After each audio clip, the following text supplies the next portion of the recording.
back to my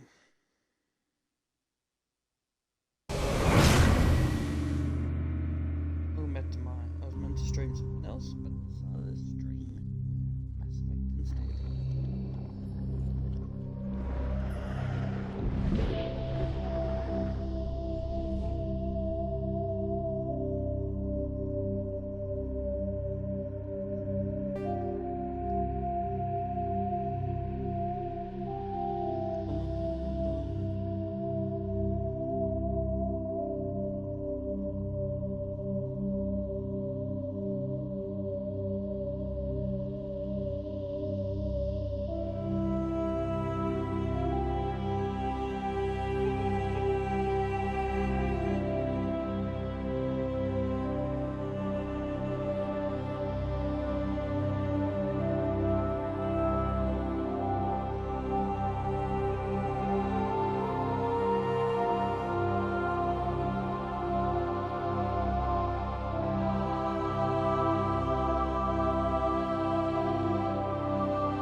And where we last left, that's where it's stuck on this fucking planet.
Nice shit, Tyler.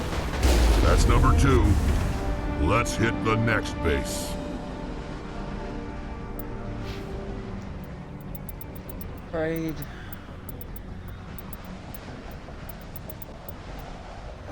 Fitness. Alpha.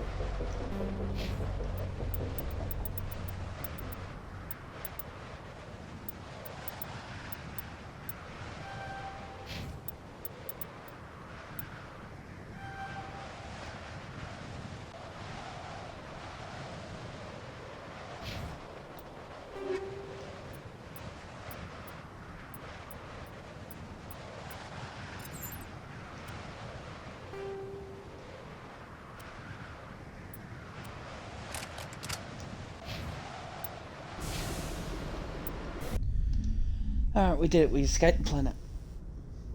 Never returning to it. Fuck me.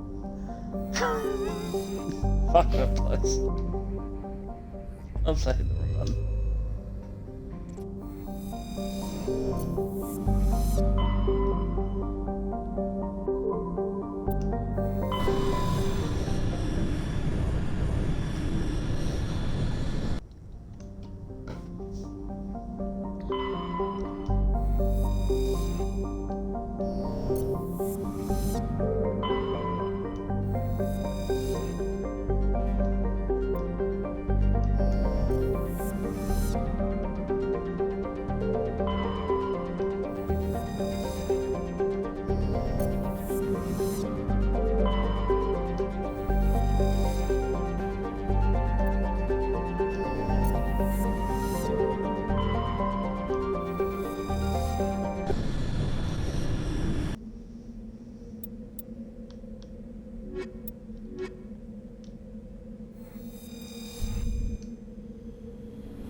That's the objective. Find out where to go.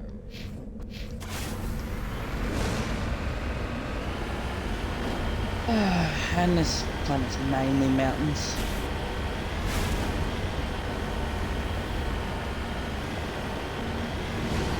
God, we'll have to do this twice. Twice.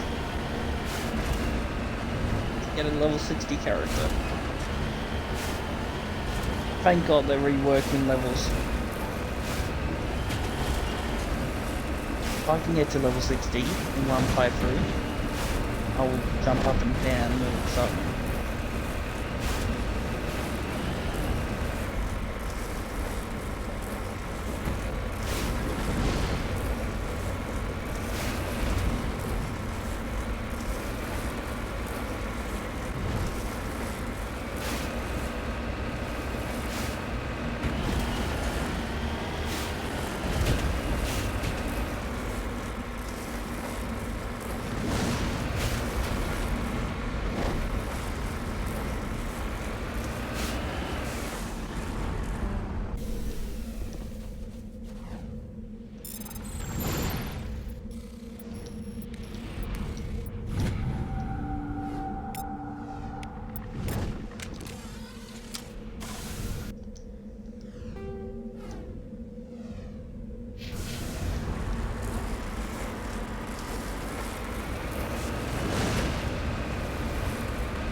We'll be heading to those red dots. Oh.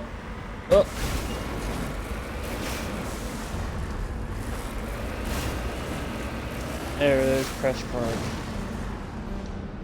Securing point.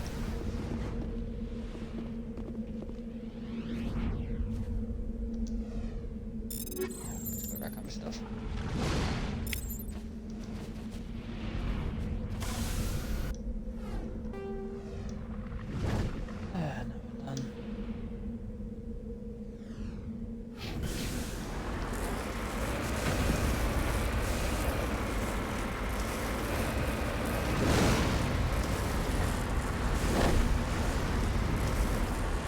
Gotta go on like an angle to get up these mountains.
Heavy trucks.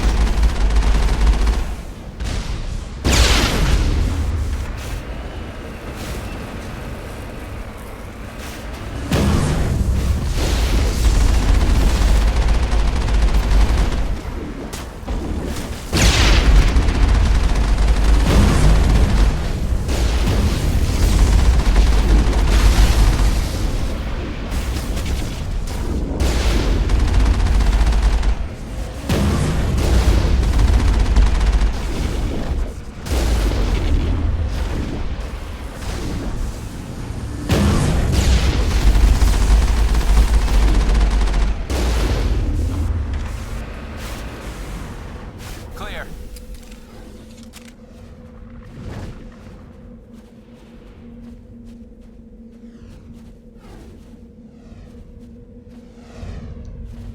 Just lead the way. Get him on my way to like look somewhere.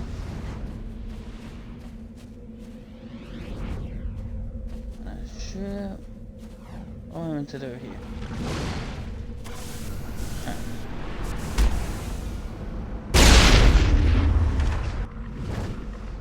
I've forgotten what to do.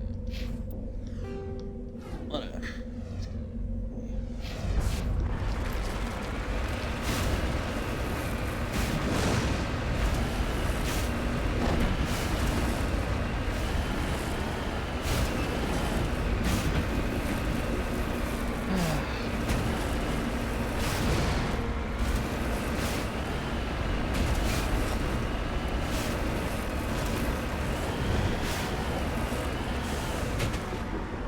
Oh god. Oh.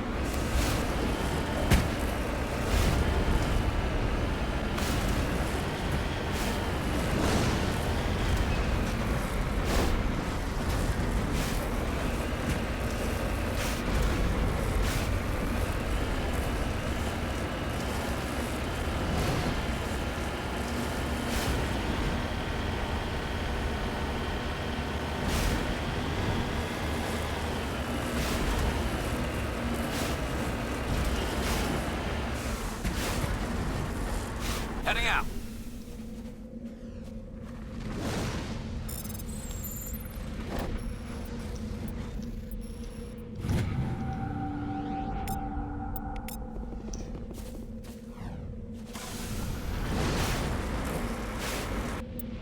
Not level, no. Level 14.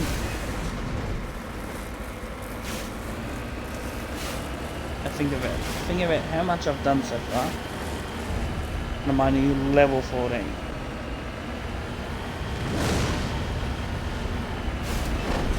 No matter how much you do, no matter how many musical, you're never going to reach level 60.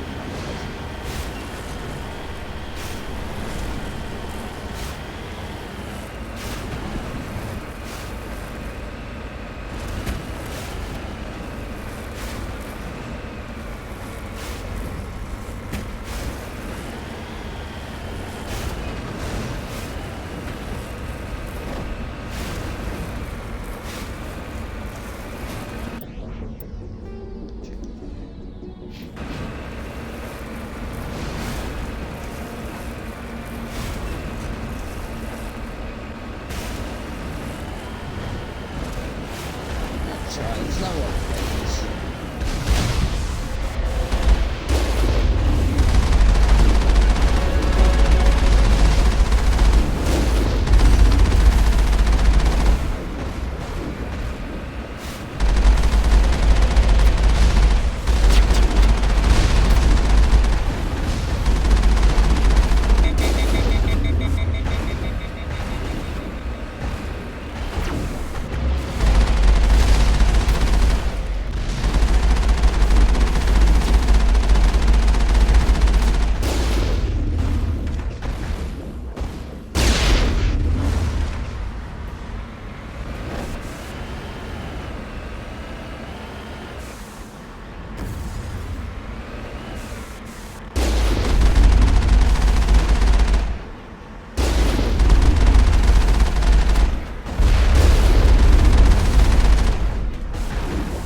Dropship.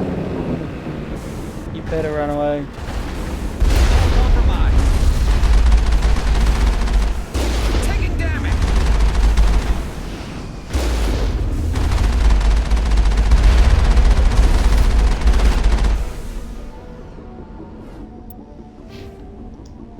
Yeah, good on us.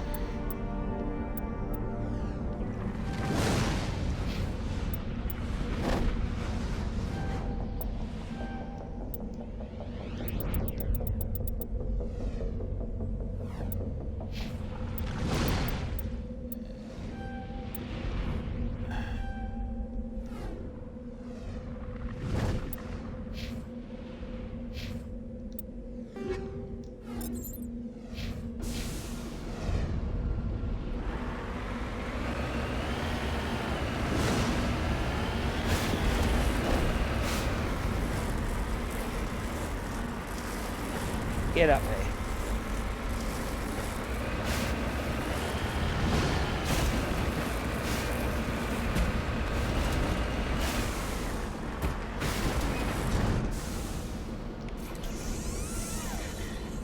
Oops, I hit the wrong button.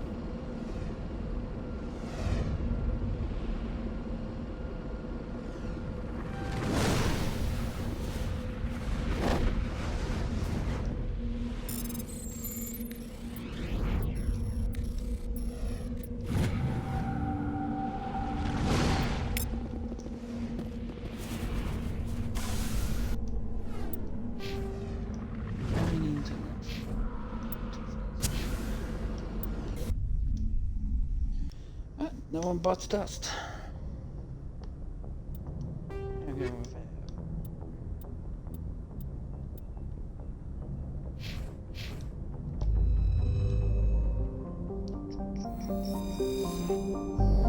zoom in. Zoom in. And now we're going to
So we're here.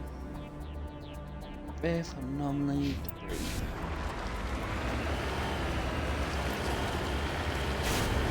One flat landing planet, that's all I wanted.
Dun, dun, dun, dun, dun.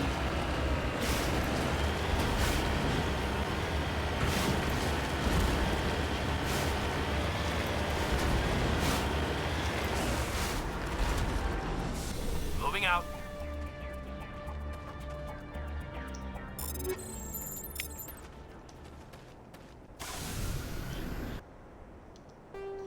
Alright, let's go.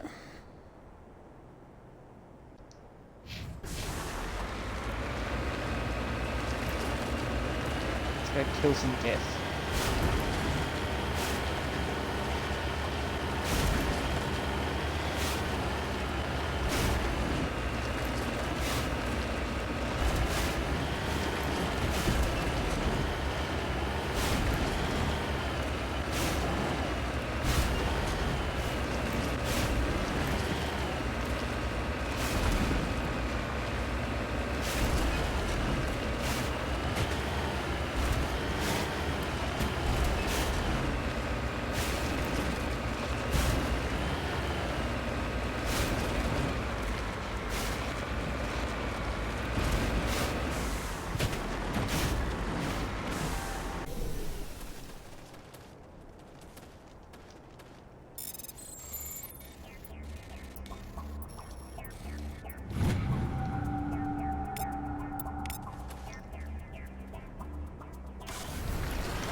really tally.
Outposts would be the main base of operations for this incursion.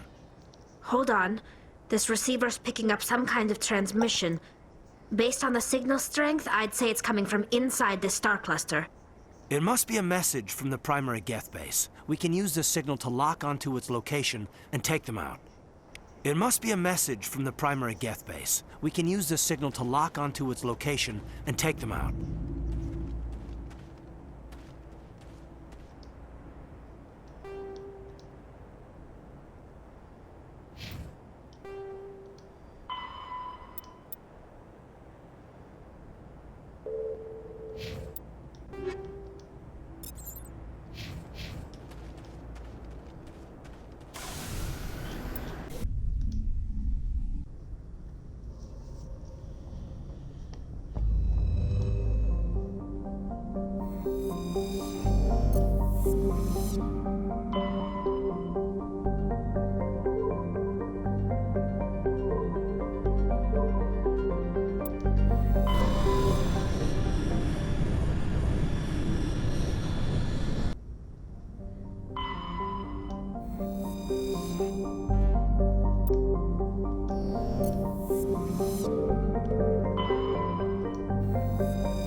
There we go, there's a hazard. I knew one of these planets had a hazard.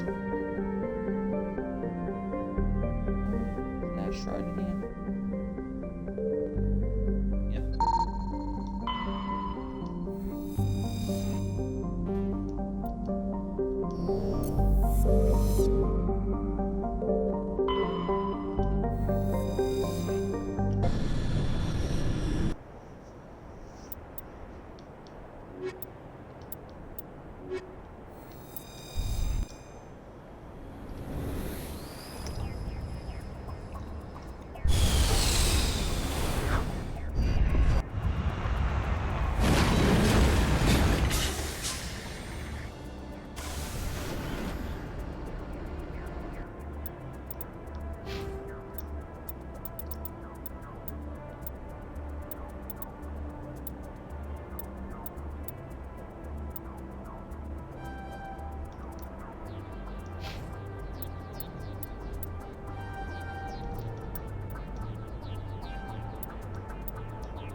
Driving down a Mako, and a level 1 hazard bonus. God, I hope this isn't in the software. That'll be really good.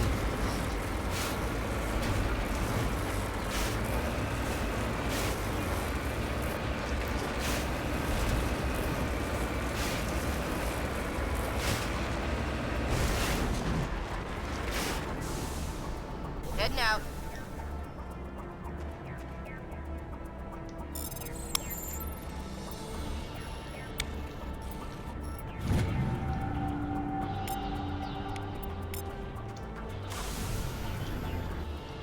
Hold on, I gotta fix something quickly.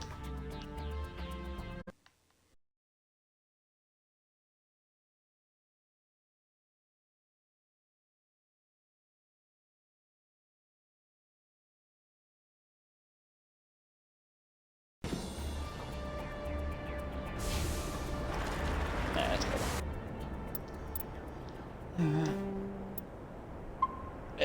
Save.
Stop getting so close.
Area secured.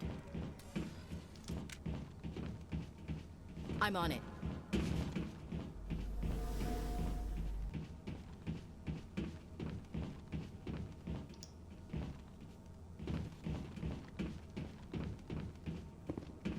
Alright, so it's one down.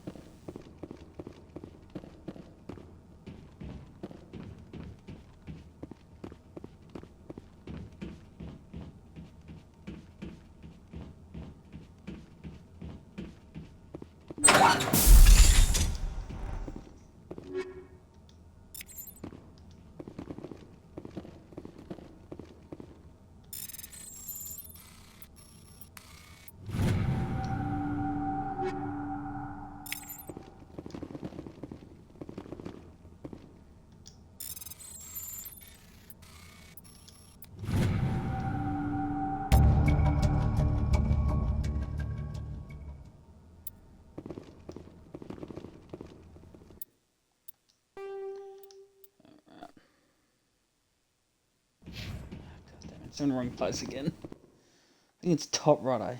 Hold on. Hold on.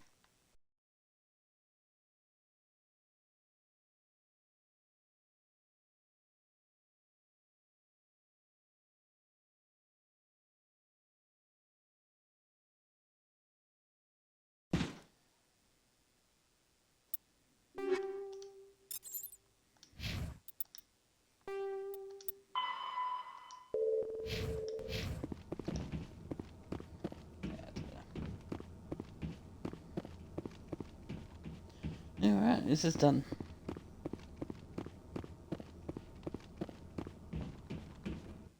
Close to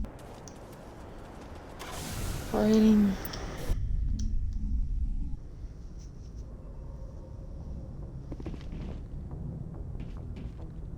Alright, let's go speak to Tali. Nope, wrong place.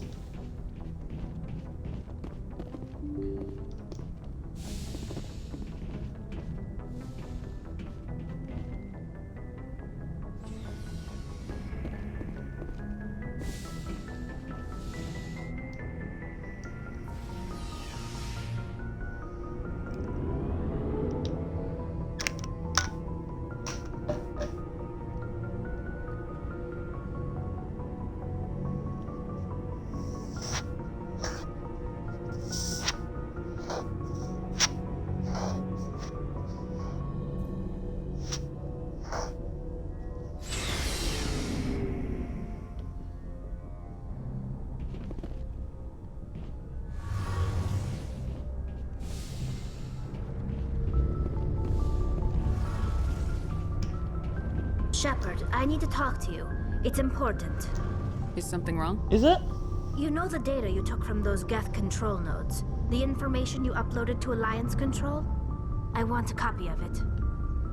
You want to bring this data back to the migrant fleet? Those files have information that could be vital to our efforts to understand the Geth.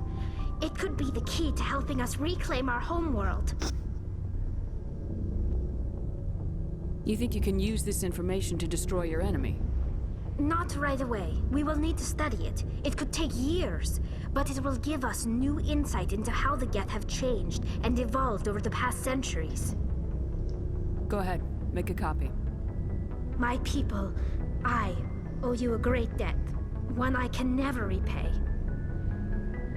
The only thing I can offer in return is what you already have. My solemn promise to stay with you until Saren and his Geth armies are defeated. I never wanted anything more. Thank you, Shepard. Level up.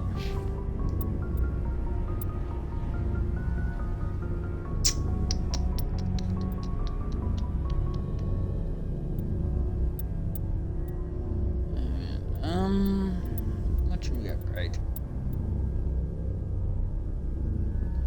Weapons damage, great strength. Let's try and get full health.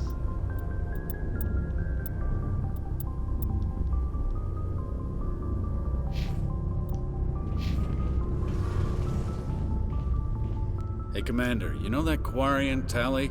She's been spending all her time down here asking me about our engines. I'll tell her to leave you alone. What? No, she's amazing. I wish my guys were half as smart as she is. Give her a month on board and she'll know more about our engines than I do. She's got a real knack for technology, that one. I can see why you wanted her to come along. I figured she'd be a real asset to the team. You got an eye for Tally, Commander, but I'm guessing that's not why you came down here. Fill me in on the IES stealth system. How does it work exactly? You can't hide a ship out in space. They emit too much heat and radiation. Too easy for sensors to pick them up, unless you find a way to capture those emissions. So our stealth systems trap the energy we give off in storage sinks built into the ship itself. No emissions to give away our location. Eventually the sinks have to be vented. More than a few hours silent running and they overheat. Cook us inside our own hull. There's no way for anyone to detect us?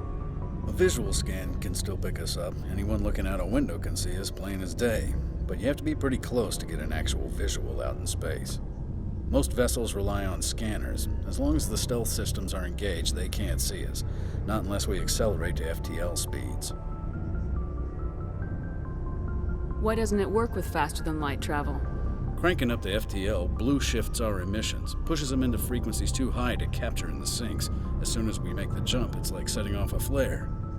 Sensors can pick up our location whenever we enter or exit FTL flight, but for short-range missions, our stealth systems are amazing, and we've got the only one. Where else have you served, Adams? If you name a class of Alliance ship, I've probably served on it. Everything from dreadnoughts and carriers right down to frigates like the Normandy. My last assignment was on the Tokyo, only a cruiser, but she was a good ship. Couldn't hold a candle to the Normandy, though. I want to know more about the Normandy. She's the best ship I've ever served on, probably the fastest vessel ever designed, and she's the only one using the new Tantalus drive core. What's so special about the Tantalus drive core? Proportionally, it's about twice the size of any other vessel. Not only are we faster, but we can run at FTL speeds longer before we have to discharge the core. Carry on, Adams. Aye, aye, Commander. Your ship's amazing, Shepard. I've never seen a drive core like this before. I can't believe you were able to fit it into a ship this small. I'm starting to understand why you humans have been so successful. I had no idea Alliance vessels were so advanced. The Normandy's a prototype, cutting-edge technology. A month ago, I was patching a makeshift fuel line into a converted tug ship in the flotilla. Now, I'm sitting on board one of the most advanced vessels in Citadel space. I have to thank you again for bringing me along. Traveling on a vessel like this is a dream come true for me. I had no idea you found ship technology so interesting. It comes with being a Quarian.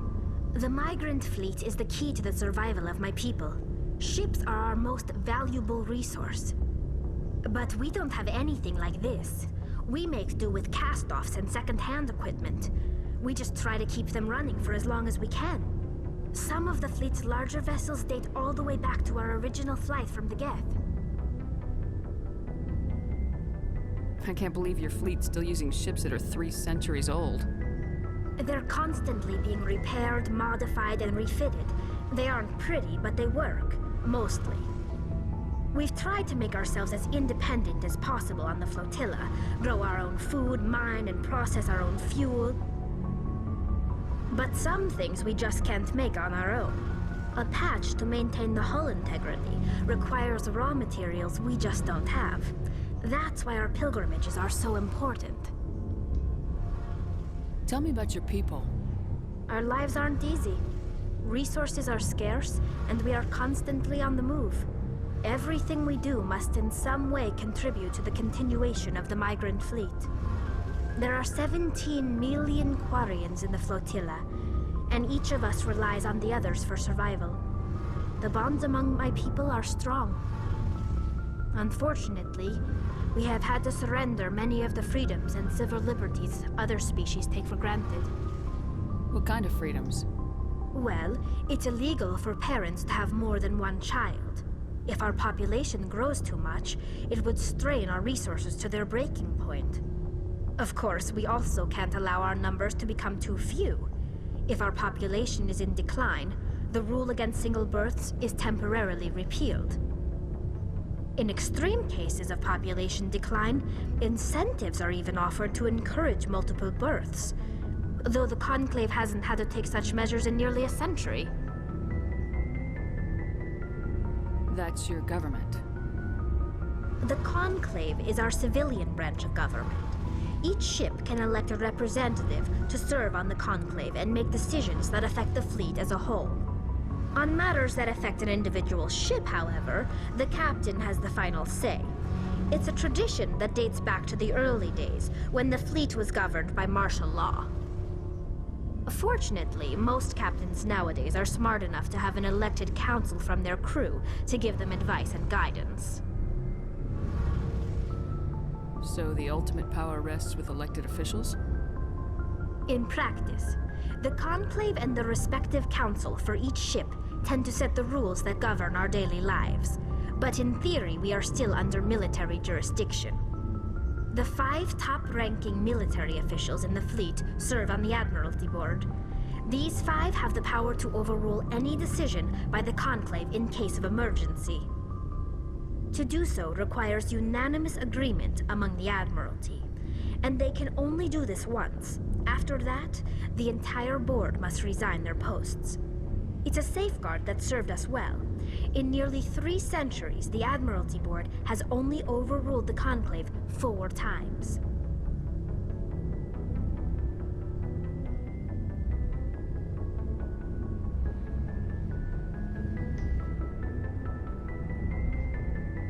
I want to know more about the pilgrimage.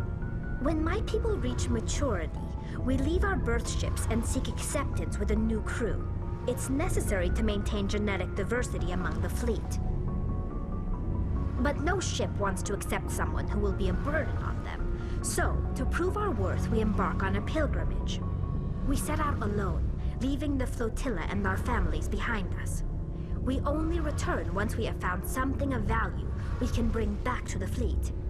This is presented as a gift to the captain of the respective ship we wish to join. If the gift is accepted, we are welcomed into the crew. Can a captain choose to reject the gift? That doesn't happen often. Most captains are eager to increase the size of their crew. It increases their own standing in our society. Even when a gift is not particularly valuable, the captain usually accepts it out of a sense of tradition. However, there is a stigma to presenting a substandard gift. It's not the best way to make a good impression on a new community. Most pilgrims don't return until they find something worthwhile.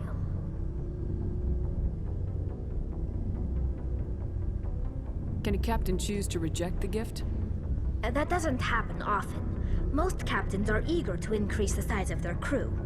It increases their own standing in our society. Even when a gift is not particularly valuable, the captain usually accepts it out of a sense of tradition. However, there is a stigma to presenting a substandard gift. It's not the best way to make a good impression on a new community. Most pilgrims don't return until they find something worthwhile.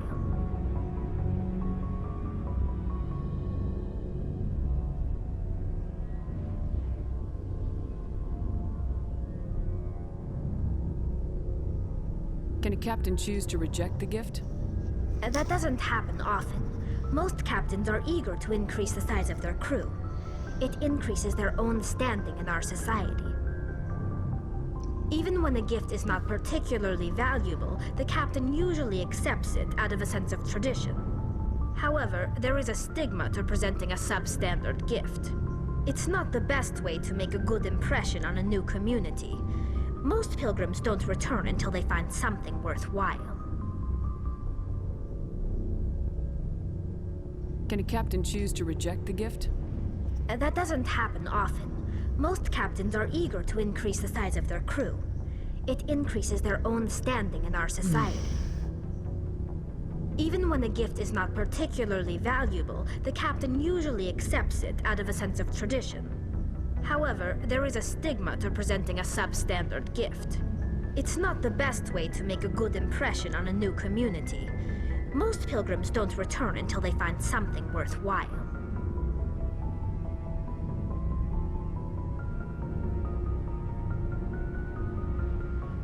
Can a captain choose to reject the gift? That doesn't happen often. Most captains are eager to increase the size of their crew. It increases their own standing in our society. Even when a gift is not particularly valuable, the captain usually accepts it out of a sense of tradition. However, there is a stigma to presenting a substandard gift. It's not the best way to make a good impression on a new community. Most pilgrims don't return until they find something worthwhile.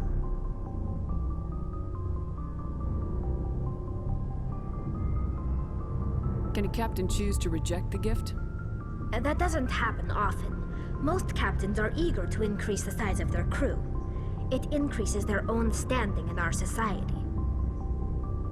Even when a gift is not particularly valuable, the captain usually accepts it out of a sense of tradition. However, there is a stigma to presenting a substandard gift. It's not the best way to make a good impression on a new community. Most pilgrims don't return until they find something worthwhile.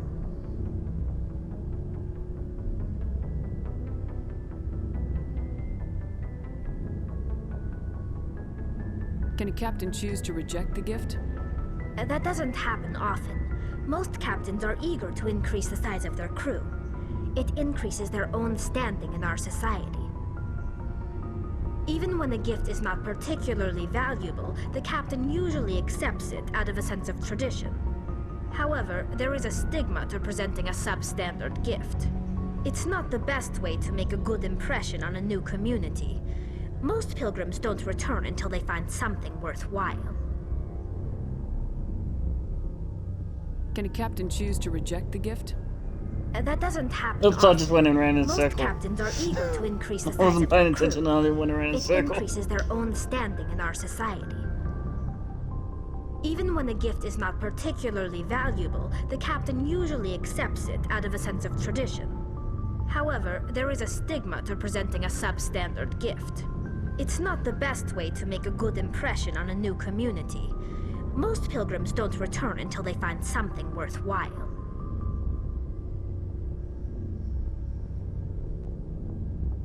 I can't believe they just send you off alone. It's not like they just cast us out. Before we leave, we are given lessons in how to survive outside the flotilla, and given gifts to help us on our journey. We also receive implants to fight off sickness and disease. Generations of living in an isolated and highly controlled environment have left our immune systems weaker than most. By the time we leave the fleet, we are well equipped for the pilgrimage. This is a rite of passage for all Quarians. If it were dangerous, our numbers would suffer. Virtually every pilgrimage ends with a triumphant return and the ritual presentation of the gift to one of the fleet's captains.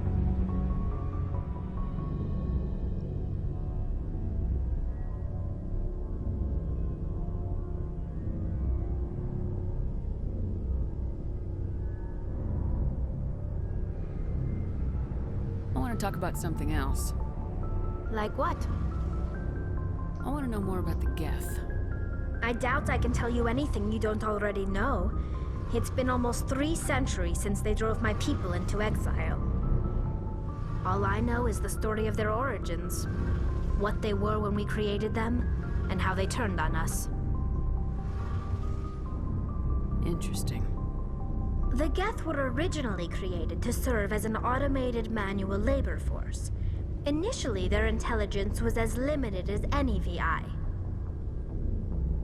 Over time, we made small modifications to their programming to allow them to perform more varied and complex tasks, bringing them closer and closer to true AI status.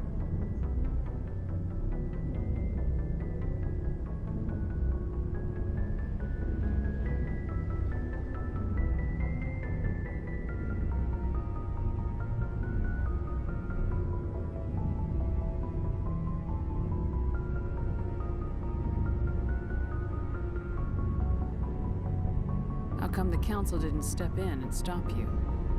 This wasn't true AI research. We may have been skirting the bounds of the law, but we never did anything that was actually illegal. The changes were so insignificant, so gradual, that we were able to control them. Or so we thought. But one thing we underestimated was the power of the neural network. 1 million Geth thinking simultaneously created an inherently unstable matrix.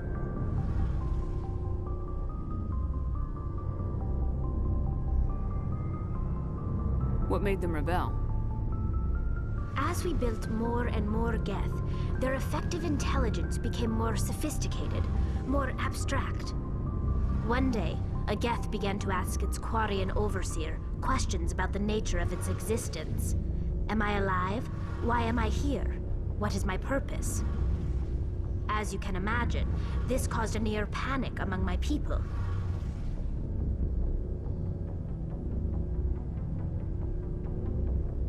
What did you do? It was inevitable the newly sentient Geth would rebel against their situation. We knew they would rise up against us, so we acted first.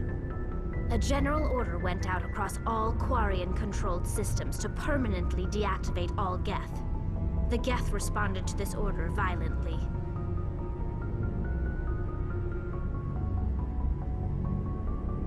Hey, you can't blame them for fighting for their survival. We had no other choice. The Geth were already on the verge of revolution. By acting quickly, we had a chance to end the war before it began. The hope was that most of the Geth would still be little more than machines, incapable of organized resistance. But they had progressed much further than anyone anticipated. The war was long and bloody. Millions upon millions of Quarians died at their hands. In the end, we were forced to flee our own homeworld. We feared the Geth would pursue us, but they never came beyond the Veil. Now we drift through space, exile searching for a way to reclaim what was once ours. It's hard to feel sorry for you. Your ancestors tried to wipe out another species. We made a mistake when we created the Geth in the first place, but we did not make a mistake when we went to war against them. If we had not acted, they would have wiped us out.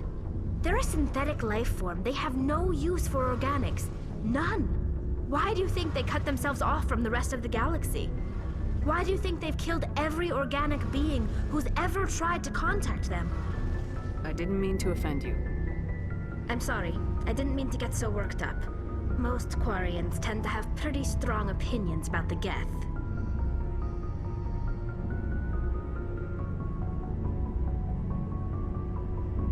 I should go. See you later.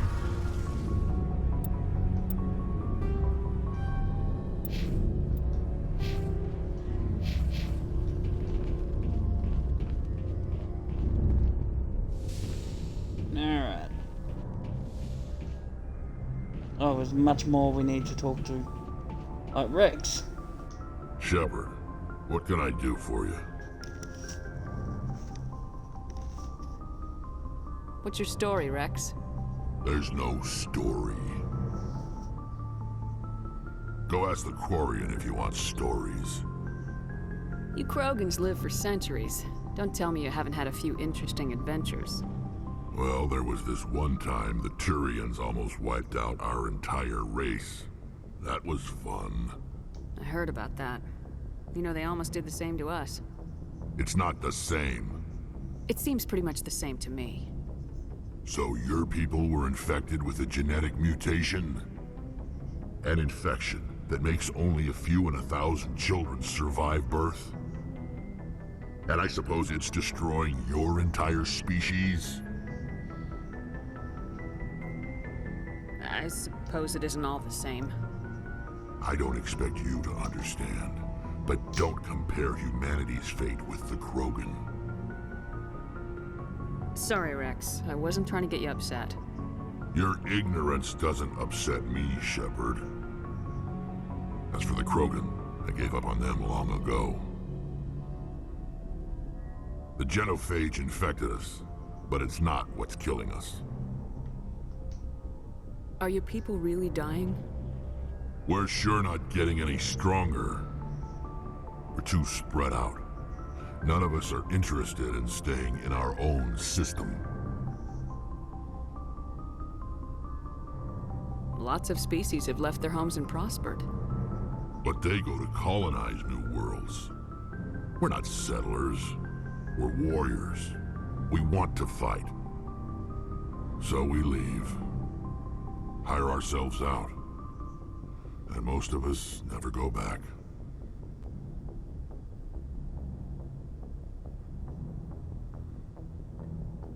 What can you tell me about the genophage? Ask the Solarians if you want details. They made it. All I know, it makes breeding nearly impossible. Thousands die in stillbirth, and most never get that far. Every Krogan is infected, every one. And no one's rushing to find a cure. Why don't the Krogan try to find a cure? When was the last time you saw a Krogan scientist? You ask a Krogan, would he rather find a cure for the genophage or fight for credits? He'll choose fighting every time. It's just who we are, Shepard. I can't change that. Nobody can.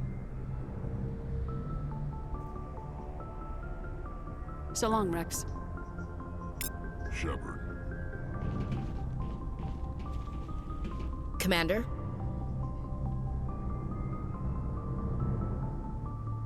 Do you have a few minutes to talk? One-on-one? Sure. I was hoping to get a minute of your time off the record.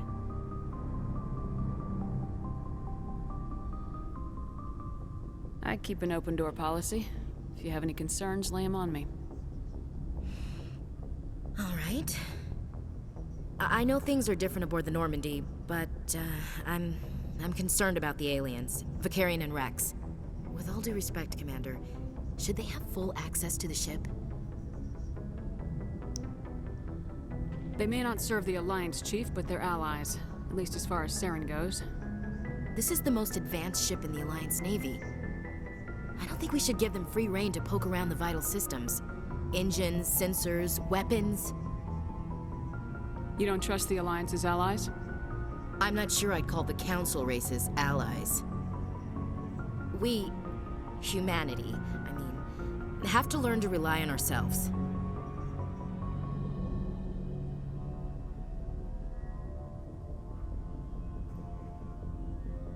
Standing up for ourselves doesn't mean standing alone. I don't think we should turn down allies. I just think we shouldn't bet everything on them staying allies. As noble as the council members seem now, if their backs are against the wall, they'll abandon us.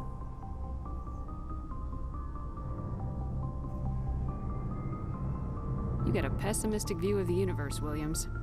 A pessimist is what an optimist calls a realist. Look, if you're fighting a bear and the only way for you to survive is to sick your dog on it and run, you'll do it. As much as you love your dog, it isn't human. It's not racism, not really. Members of their species will always be more important to them than humans are. These seem like deeply held beliefs, Williams. What made you think this way? My family's defended the Alliance since it was founded. My father, grandfather, great-grandmother, they all picked up a rifle and swore the oath of service. I guess we just tend to think of Earth's interests as our own.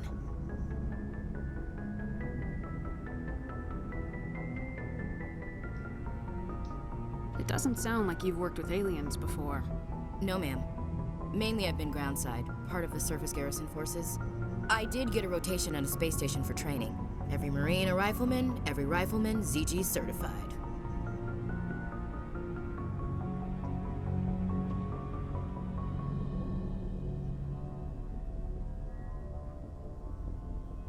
That's odd.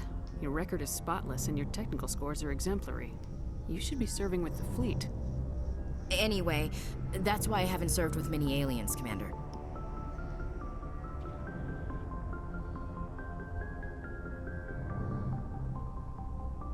You're lucky. I lost my family on Mindoir. Are you related to anyone I'd have heard of? Couldn't say, Commander. I read about Mindoir. The Alliance screwed the pooch on that one. Should have had a bigger garrison. Is that why you're out here? To take the fight to the pirates?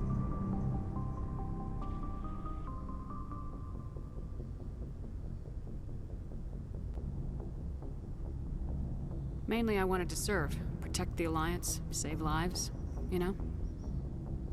Glad to hear it. I'd hate to think you were out here for a free college education.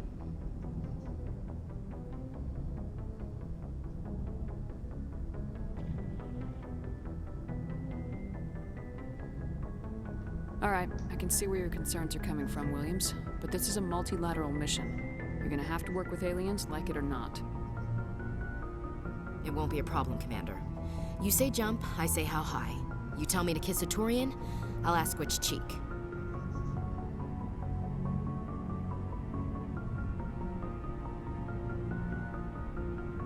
I don't think kissing Turians will be necessary. You never know, Commander.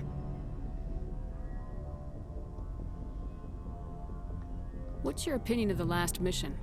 Kinda wish you'd got there sooner, Commander. No offense, I appreciate the rescue. I just wish...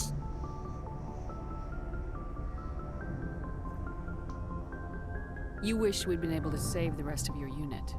Yes, ma'am. If I had been more alert, we wouldn't have been cut down by an ambush. The Geth are perfect ambushers. They don't move, they don't make noise, they don't even breathe. They have flashlight heads, ma'am. I'll make sure it doesn't happen again.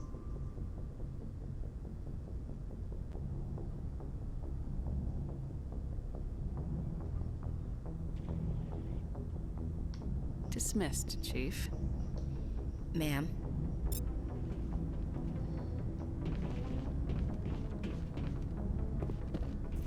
Commander, nice work out there.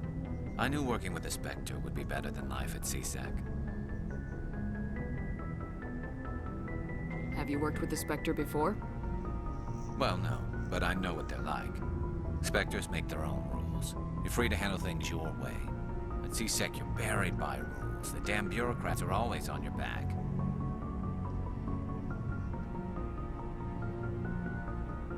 For the most part, the rules are there for a reason. Maybe. But sometimes it feels like the rules are only there to stop me from doing my work. If I'm trying to take down a suspect, it shouldn't matter how I do it, as long as I do it. But CSEC wants it done their way. Protocol and procedure come first. That's why I left.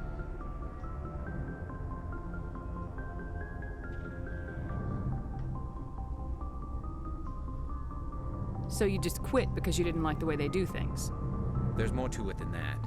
It didn't start out bad, but as I rose in ranks, I got saddled with more and more red tape. CSEC's handling of Saren was typical. I just couldn't take it anymore. I hate leaving.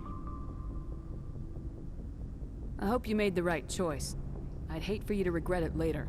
Well, that's sort of why I teamed up with you. It's a chance for me to get off the Citadel, see how things are done outside CSEC. Either way, I plan to make the most of this. And without CSEC headquarters looking over my shoulder, well, maybe I can get the job done my way for a change. If getting the job done means endangering innocent people, then no.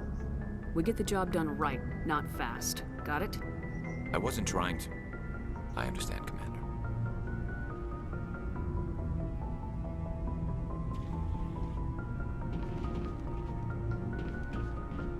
Looking for supplies?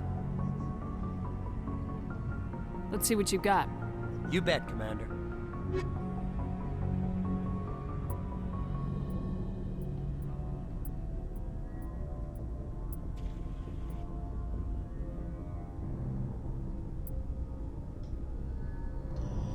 That's a huge upgrade.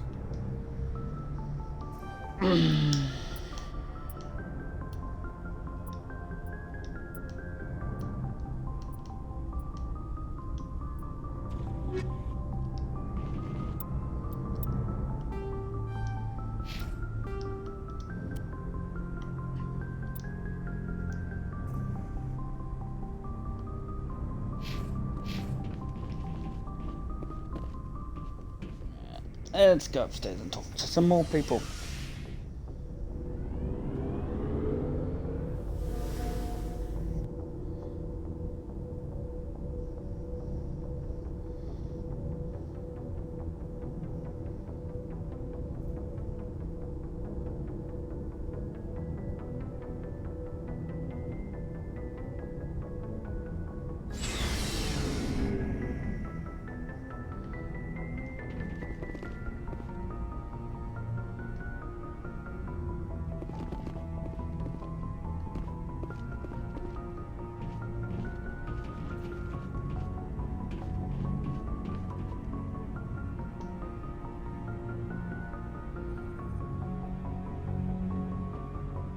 Anything you need, Commander? Just trying to get a sense of where the crew's at. Thoughts? I've wasted enough of your time for now, Commander. We'll have time for personal debriefings later. We'll talk another time, Lieutenant. Commander? Kane's such a boring character.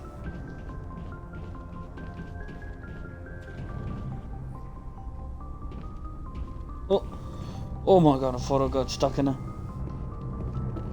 hallway. Yes, Commander? Is there something you need? How did you end up serving on an Alliance ship? I enlisted right out of med school. Earth always seemed boring to me. Too safe, too secure. I figured the colonies were teeming with exotic adventure.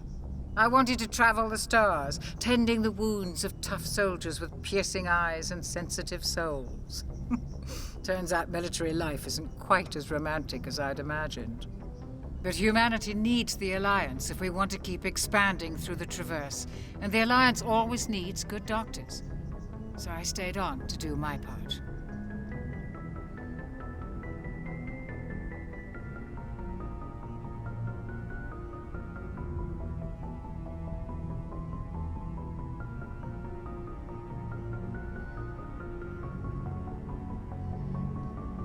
Ever think you made the wrong choice?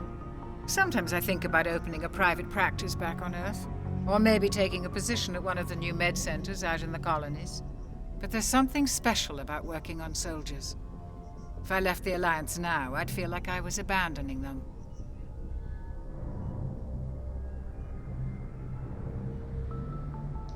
How well do you know the Lieutenant? I'd never worked with him before this mission. But he has an impressive service record, over a dozen special commendations. Tends to keep to himself, though. Maybe because of the headaches. It's not easy being an L2. What does that have to do with it?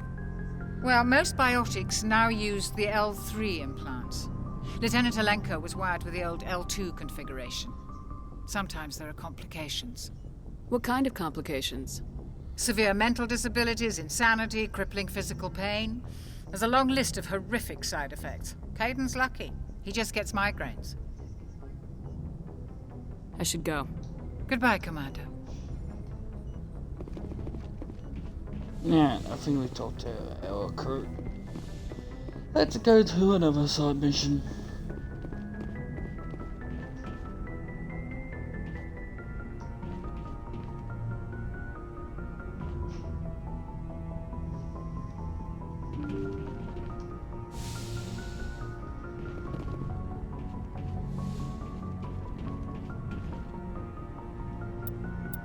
But first, I'm taking a break.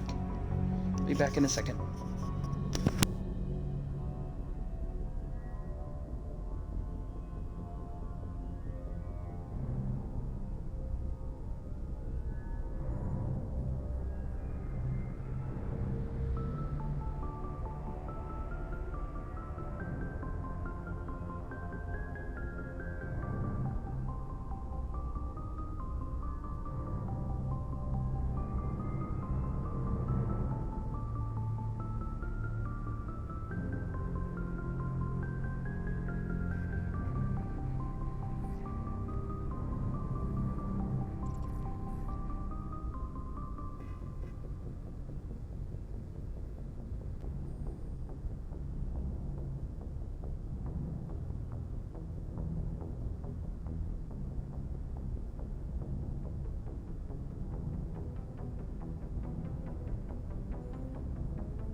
And I'm back. Message from Admiral Hackett, Commander. Patching it through. We just received your report. Looks like this Geth incursion was bigger than we thought. They were probably preparing for a major offensive in the system. We're increasing patrols in the Armstrong cluster to make sure they can't establish another foothold in the region. Nice job, Shepard. You saved a lot of human lives on this mission. Hack it out.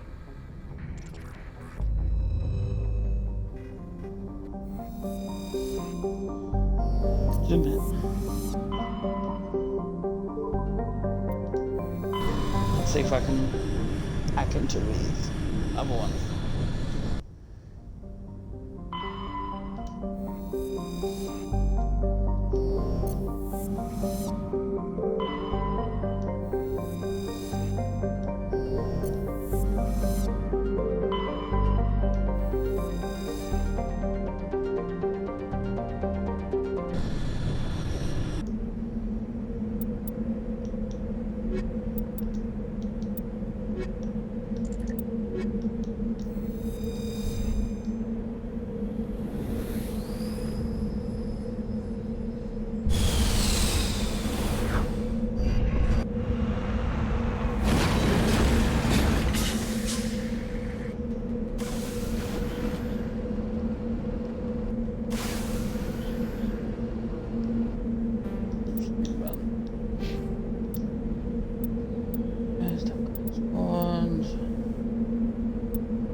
Fitness.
On my way.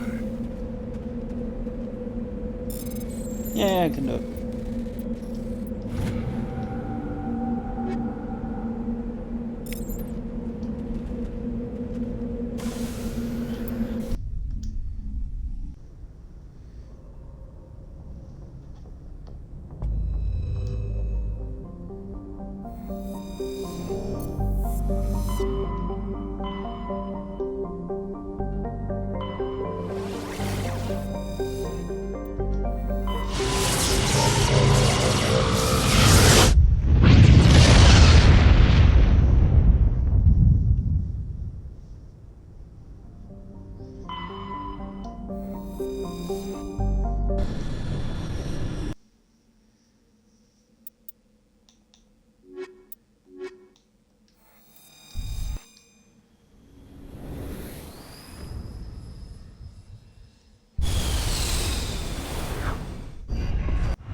done that underground facility. Why is it still...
Let's go to it.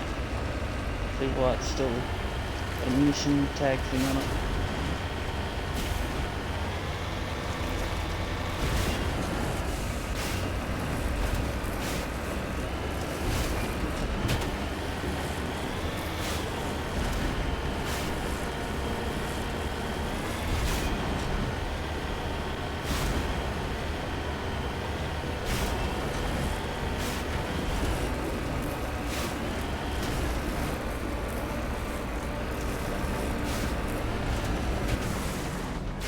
Redeploying.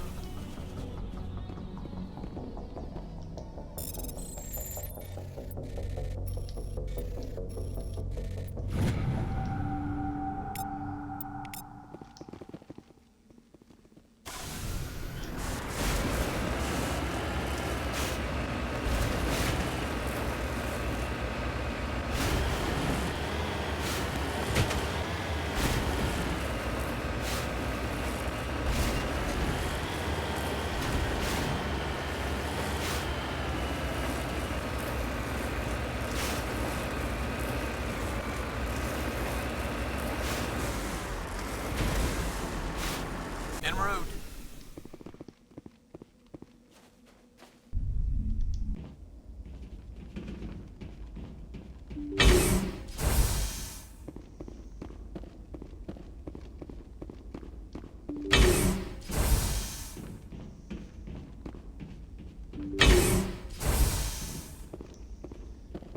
Yeah, if I have no idea why it still has a mission.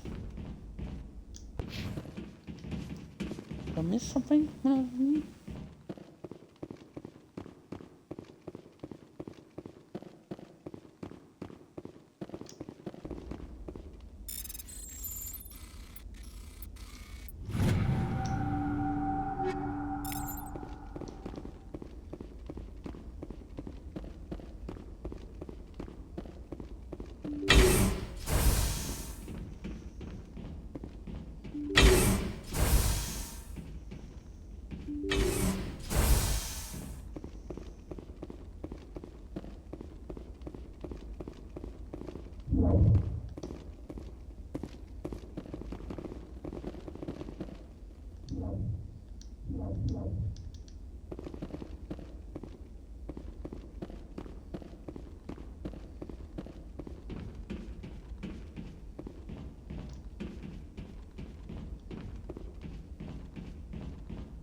I don't know why.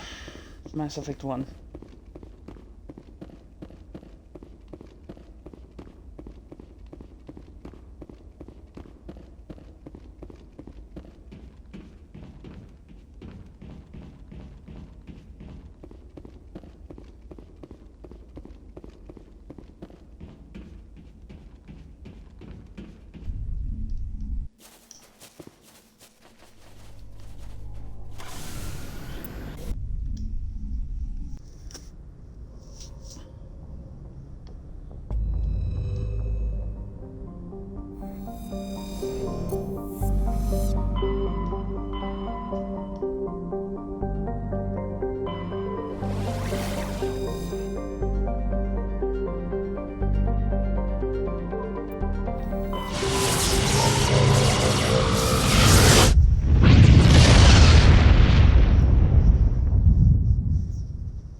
Alright.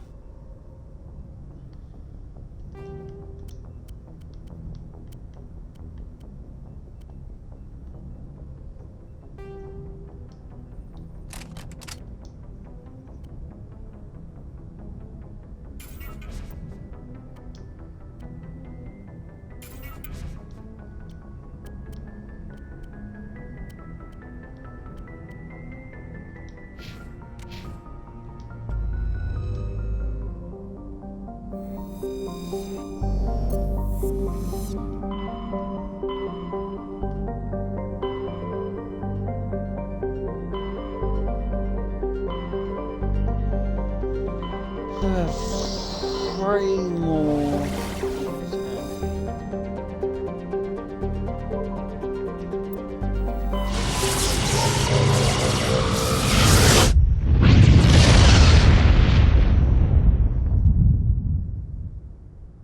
Commander, incoming signal from 5th Fleet HQ on the Citadel. Commander Shepard, something uncomfortable has just come up. In the First Contact War, we fired a lot of espionage probes into Turian space. We just received a mission complete burst from one of them. What makes this uncomfortable? When these probes were launched, we didn't have any idea who we were fighting. We don't want to risk aliens examining our technology. The probe has a demo nuke built in. A 20-kiloton tactical fusion warhead. About equal to the bomb dropped on Hiroshima back in the 20th. If somebody finds that probe, tampers with it, you don't need me to finish, Commander. I understand this must be handled, but I don't have anyone trained to deal with this sort of thing, sir. I know. I wouldn't ask if it wasn't important. These probes have been classified for 26 years. The Council will call fusion bomb booby traps dangerous and irresponsible. The Alliance would face censure if they find this probe. I'm asking you because the Normandy can get on site quickly and quietly. It's in the Voyager cluster. We'll get on it immediately, Admiral, and we'll be discreet. I appreciate that, Commander. Good luck. Fifth Fleet out.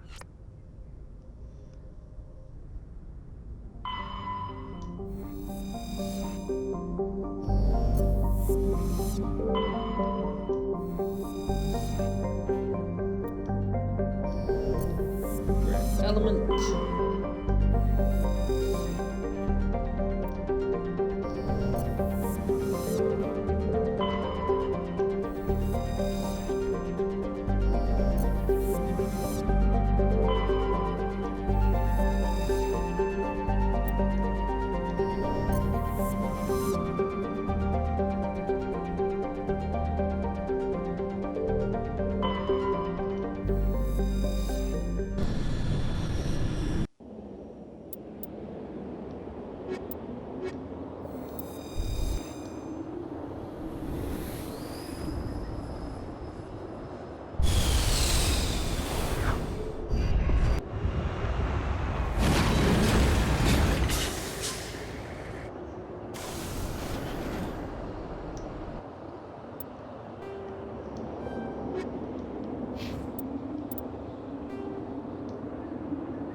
Get up there.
That's cool.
Moving out.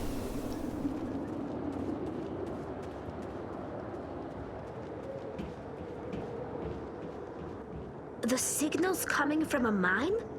Suspicious. I agree. The probe did not crash. Someone moved it here. They may not know what they have.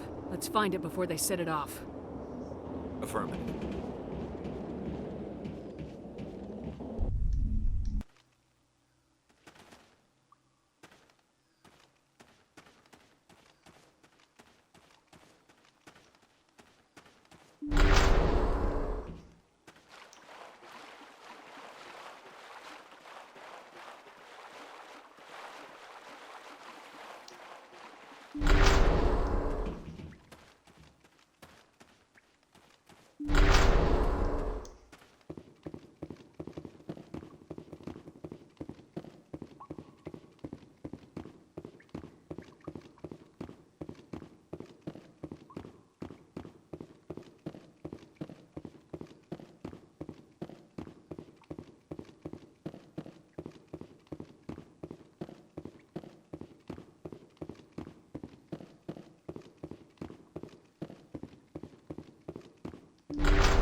That was a detonator, Commander.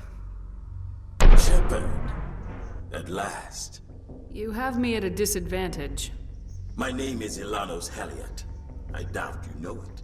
Who do you think runs the Terminus clan, Shepard, huh? Thousands of pirates, slavers, criminals of every stripe? In most criminal organizations, it's the one who's recognized as the most successful. That's correct. The one who kills the most men, seizes the most ships, pillages the most colonies. 3 years ago, I was the strongest.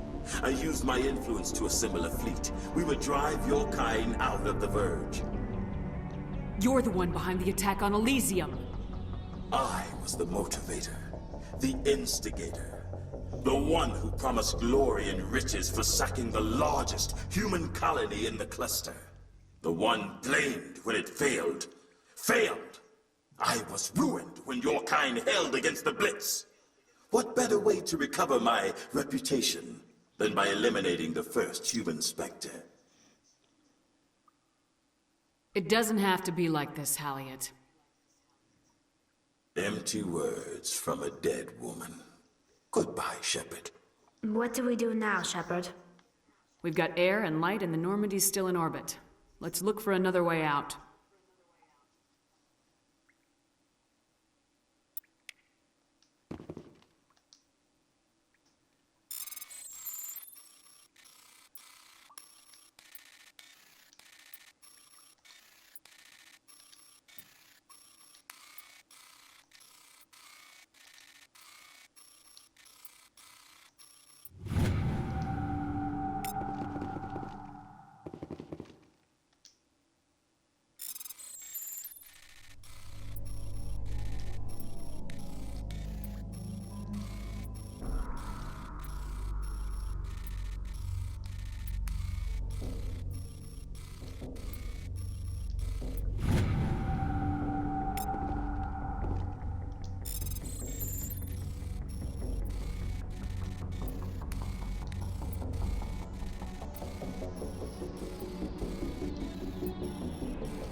Look at me, disabling bombs like a champ.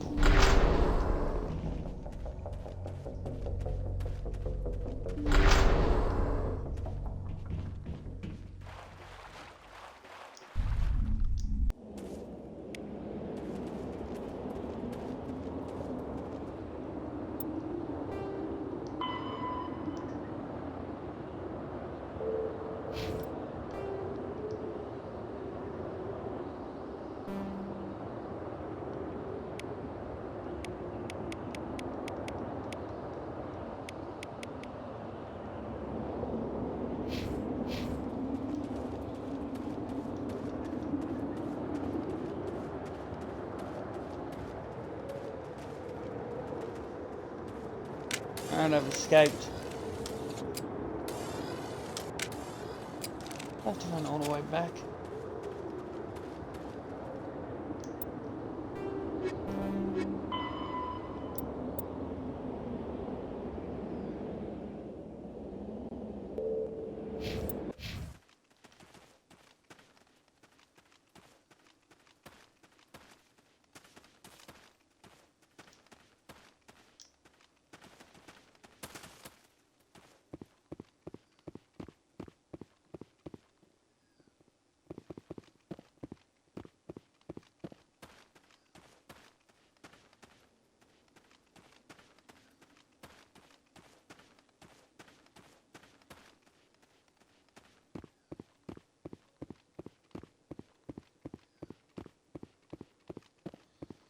Did the game just crash?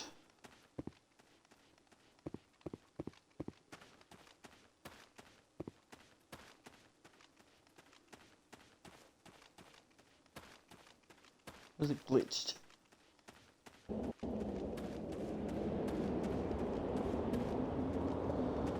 Right, enjoy running simulator of me running.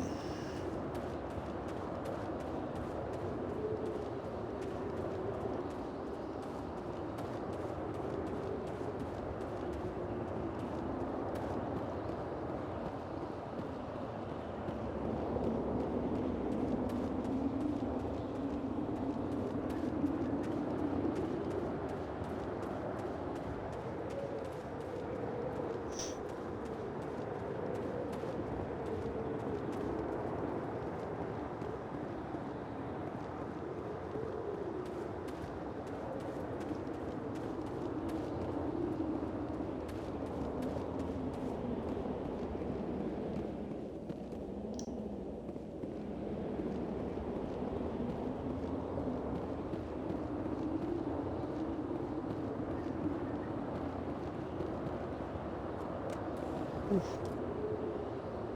Oh no, I'm stuck. No, no, no, no, no. No! Over there! All targets down.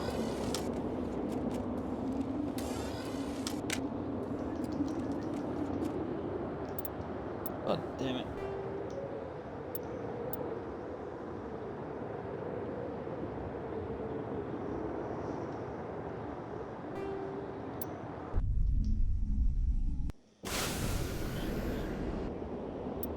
God.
Moving out.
I'm on my way.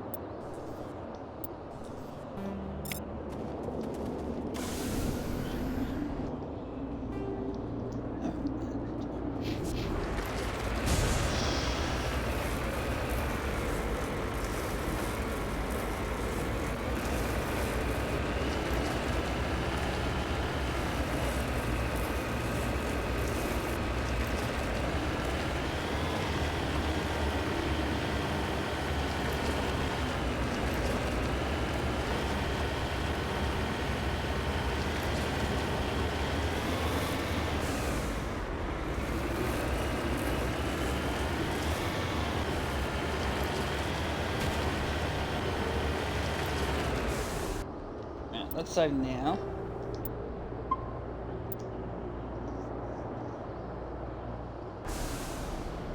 Heading out.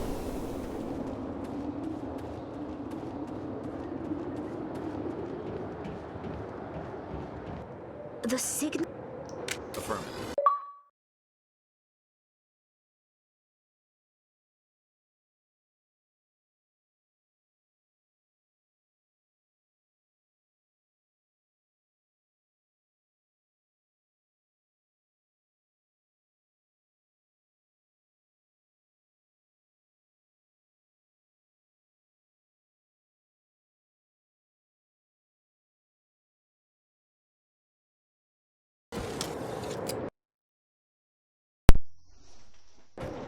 Sorry, my control died.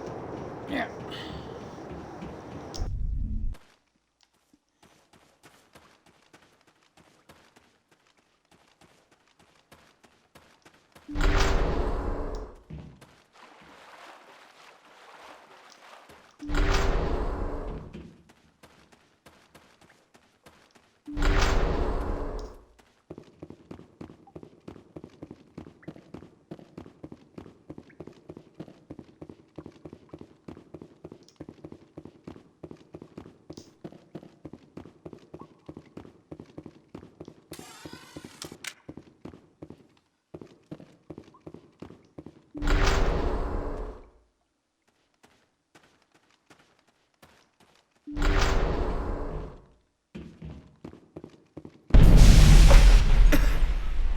Shepard, at last. You have me at My a name is... Who do you think runs the Terminus clan, Shepard, huh? In most That's the one. 3 years ago, I was the strongest. You're the one behind it. The one... I was ruined when your kind held against the Blitz. My crew will come for me. Oh, let them... Oh, and if you haven't noticed, the ores here are laced with heavy metals. It doesn't have to be... Goodbye, Shepard. What do we do now, Shepard? We've got air and light and the Normandy's still...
Alright, let's save again.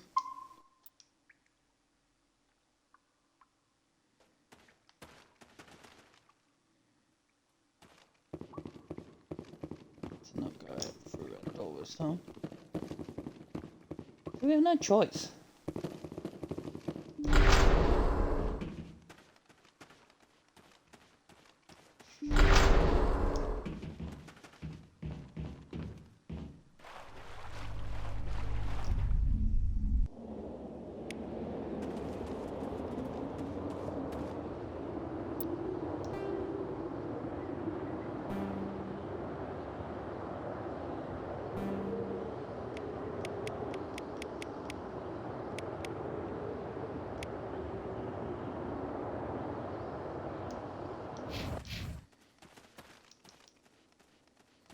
I'm an idiot. I ran the wrong way.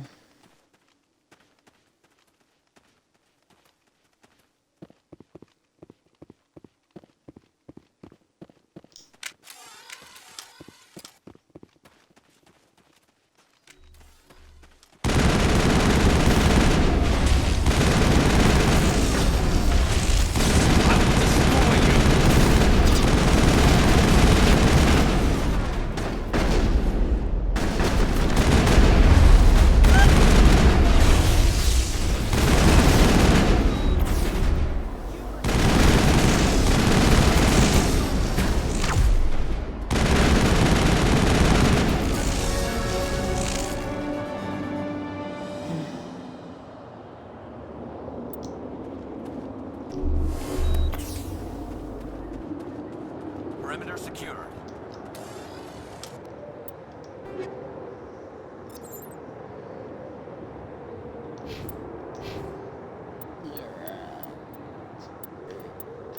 Oh, can I get a try of it?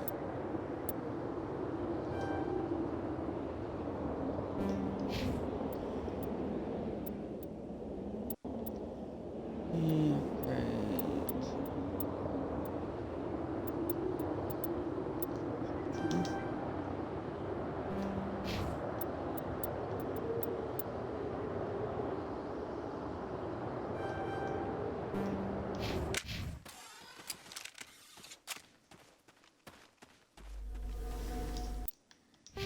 Match to next level. A few.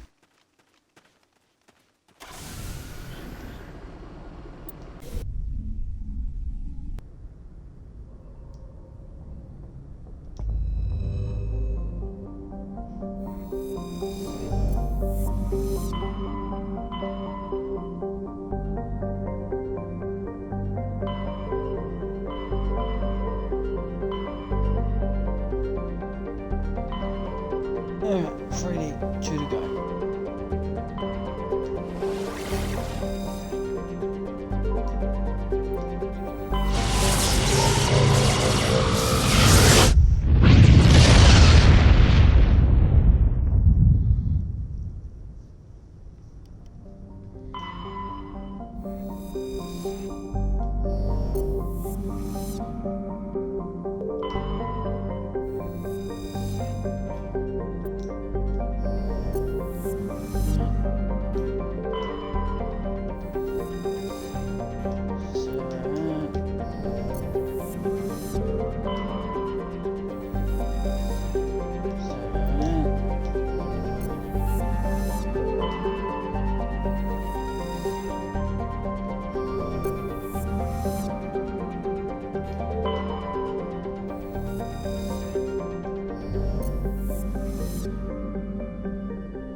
Excellent.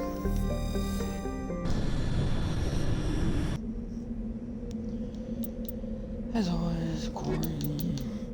Okay, let's turn off.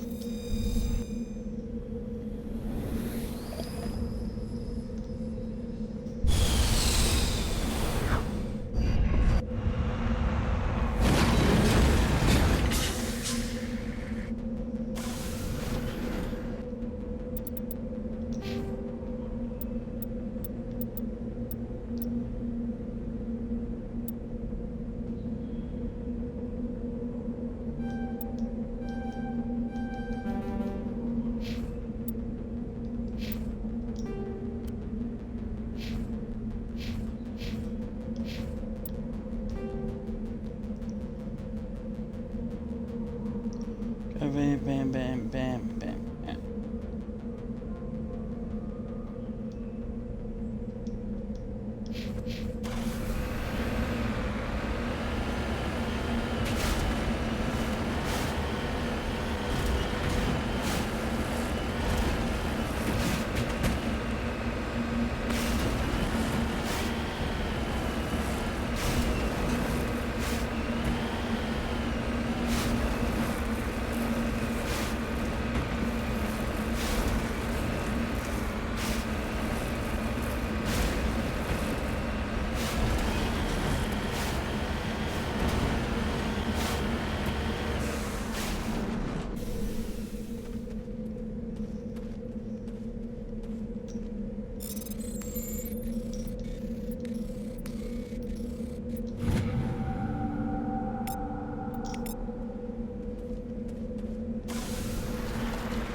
Damn it! Electronics are still too low.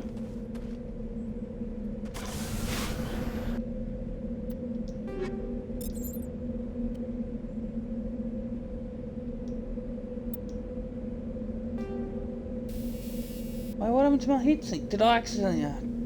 Oh no, it's the wrong person. No. Alright, you can have it.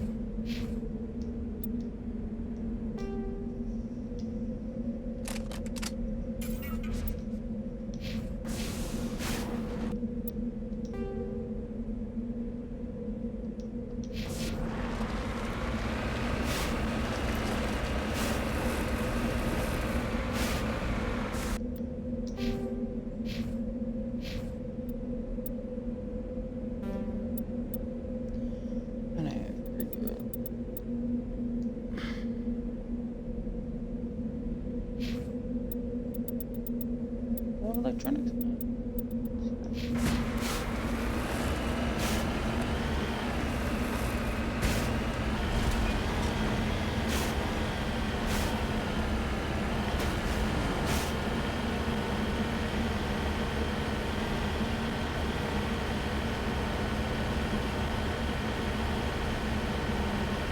Damn it, really annoyed by that. Totally fucked up.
According to these data logs, the survey team unearthed some kind of alien technology. Guess we should head to the excavation site then.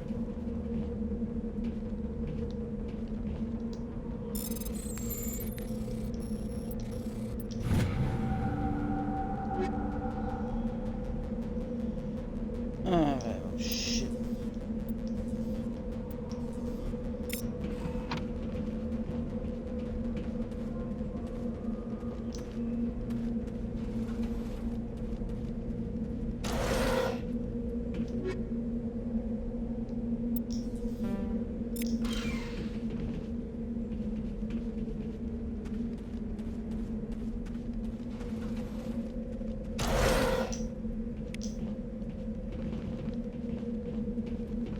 Alright, let's go.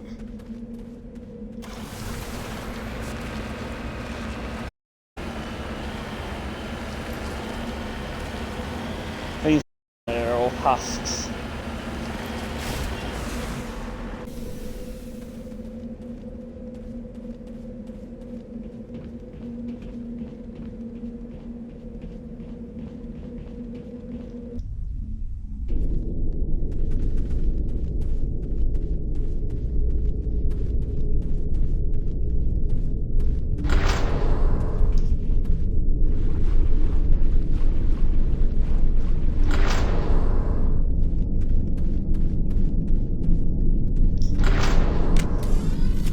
Yep.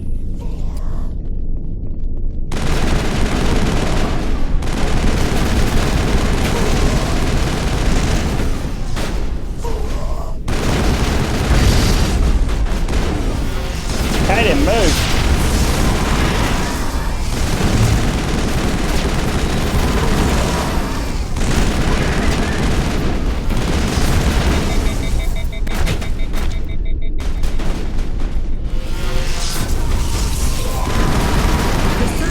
Must have unearthed some alien technology that turned them into mindless fanatics. Whatever they found, it's long gone now.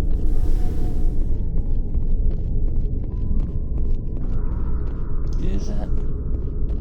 Yeah, it's cool.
Log engine.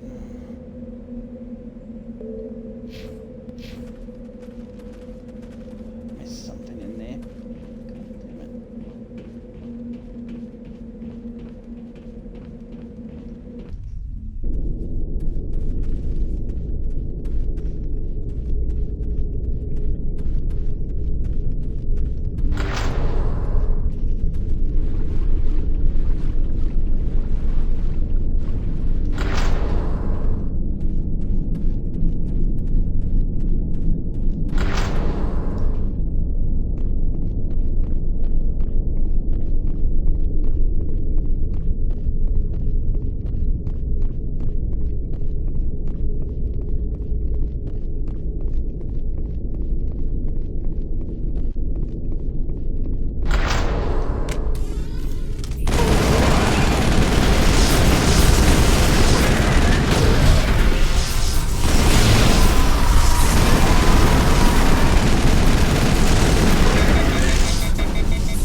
stronger weapon.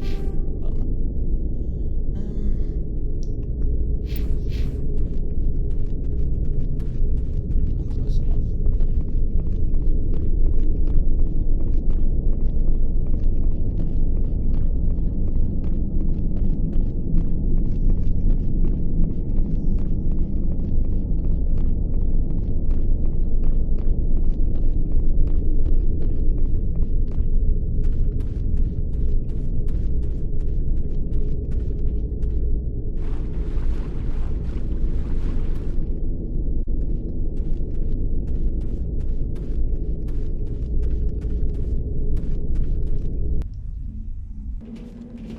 I'm right here.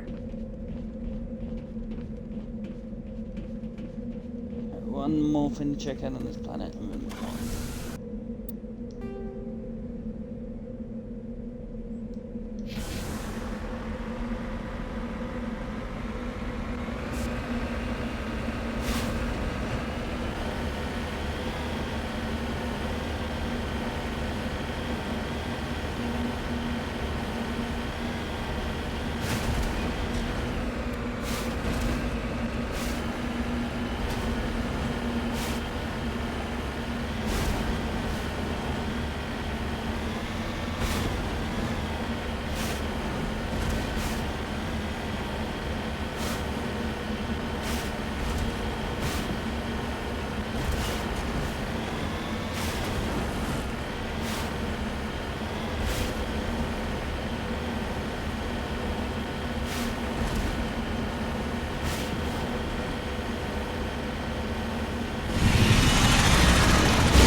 Don't expect to drink.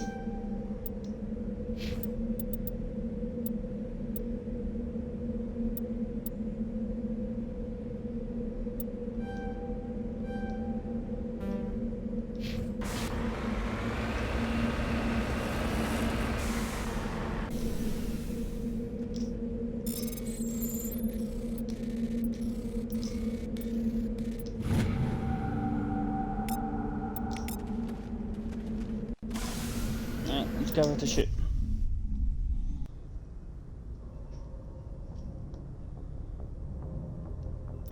There we go. Still only got one Father Salaries. Alright, I think that'll do it. Do us for today. Or this afternoon. Probably be on after tea around 7. Alright, thank you for watching.